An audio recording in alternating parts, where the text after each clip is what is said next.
بلکہ ہمیں لازماً یہ بھی دیکھنا چاہیے کہ جس رسول پر یہ آیتیں نازل ہوئی تھیں اس نے ان کا منشا کیا سمجھا تھا اور اسے کس طرح عمل کا جامع پہنایا تھا۔ کہ حضور صلی اللہ علیہ وسلم کی رہنمائی صرف اپنے زمانے کے لیے تھی؟ فاضل جج کا ارشاد ہے کہ زیادہ سے زیادہ جو فائدہ حضور صلی اللہ علیہ وسلم کے اقوال و افعال اور کردار سے اٹھایا جا سکتا ہے وہ صرف یہ ہے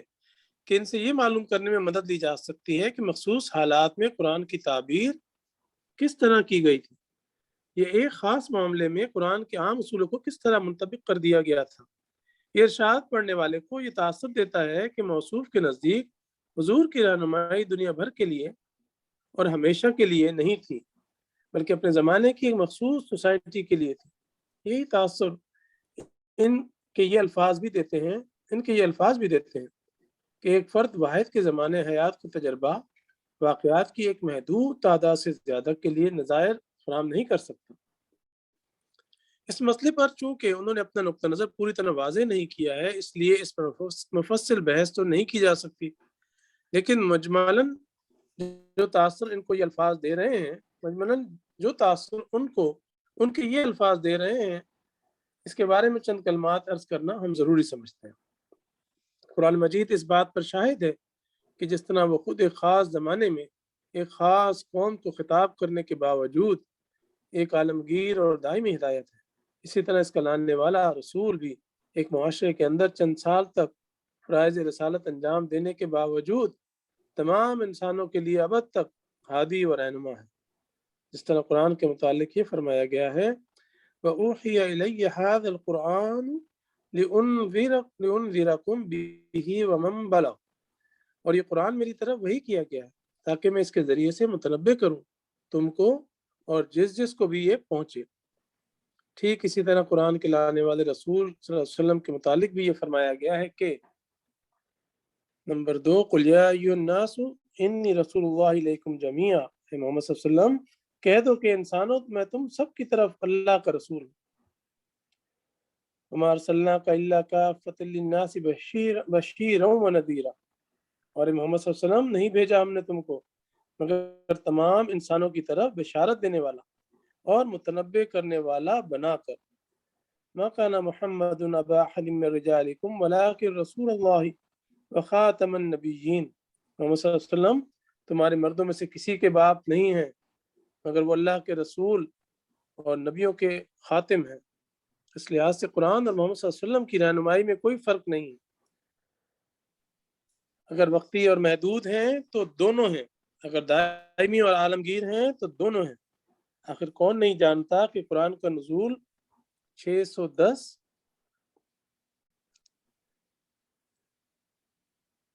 عیسوی سن 610 میں سن 610 میں شروع ہوا تھا اور 632 میں اس کا سلسلہ ختم ہو گیا۔ آخر کس سے یہ بات چھپی ہوئی ہے کہ اس قرآن کے مخاطب اس زمانے کے اہل عرب تھے اور انہی کے حالات کو سامنے رکھ کر اس میں ہدایات دی گئی ہیں۔ سوال یہ ہے کہ پھر کس بنا پر ہم نے ان ہدایات کو ہمیشہ کے لیے اور تمام انسانوں کے لیے رہنمائی کا سرچشمہ مانتے ہیں؟ جو جواب اس سوال کا ہے بائن وہی جواب اس سوال کا بھی ہے کہ ایک فرد واحد کی پیغمبرانہ زندگی جو 7ویں صدی عیسوی میں صرف 22 شمسی سالوں تک بسر ہوئی تھی، اس کا تجربہ تمام زمانوں اور تمام انسانوں کے لیے رہنمائی کا ذریعہ کیسے بن سکتا ہے؟ یہاں اس تفصیل کا موقع نہیں ہے کہ ہدایت کے یہ دونوں ذریعے زمان و مکان سے محدود ہونے کے باوجود کس طرح ابدی اور عالمگیر رہنمائی فراہم کرتے ہیں۔ ہم یہاں صرف یہ معلوم کرنا چاہتے ہیں کہ جو لوگ قرآن کی عالمگیری اور ابدیت کے قائل ہیں وہ خدا کی کتاب اور خدا کے رسول کے درمیان فرق کس بنیاد پر کرتے ہیں؟ آخر کس دلیل سے ایک کی رہنمائی عام ہے اور دوسرے کی رہنمائی محدود و مخصوص؟ جزاک اللہ خیر ساجد بھائی،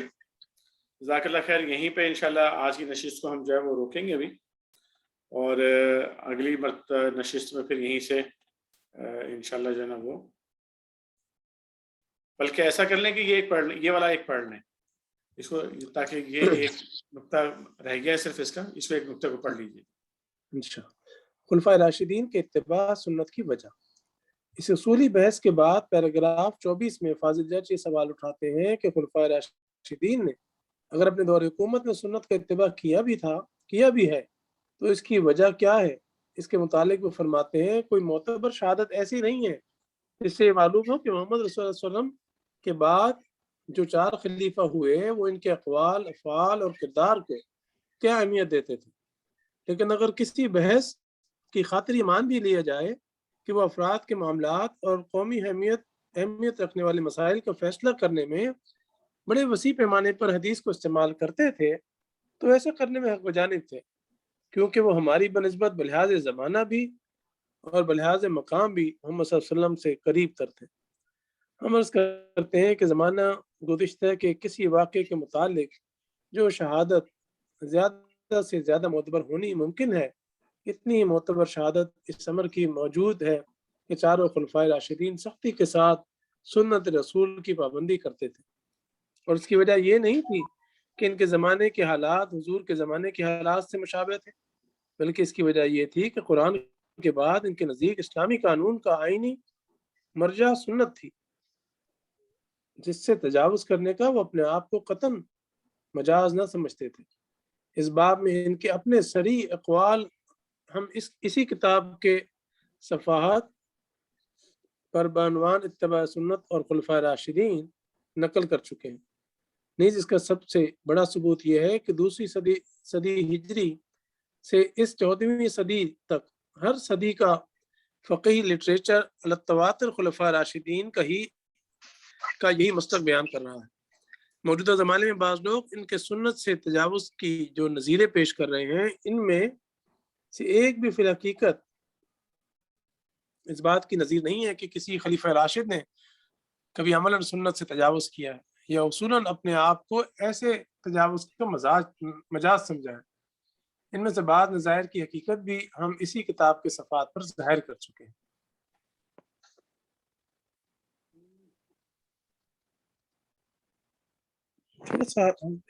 امام ابو حنیفہ کا بس یہ جزاک اللہ خیر، یہیں تک انشاءاللہ اس کو رکھیں گے آج کے مطالعے کو، اور اس سے آگے انشاءاللہ چلیں گے امام ابو حنیفہ کا علم حدیث اور اتباع سنت کے حوالے سے جو انہوں نے سوالات اٹھائے تھے، وہ اگلی نشست میں انشاءاللہ ہم جو ہے وہ اس کو پڑھیں گے اور ڈسکس کریں گے۔ آج جو ہم نے مطالعہ کیا ہے اس حوالے سے کوئی سوال ہے یا کوئی نقطہ کوئی بھائی بیان کرنا چاہتے ہیں تو کر سکتے ہیں 1-2 منٹ میں۔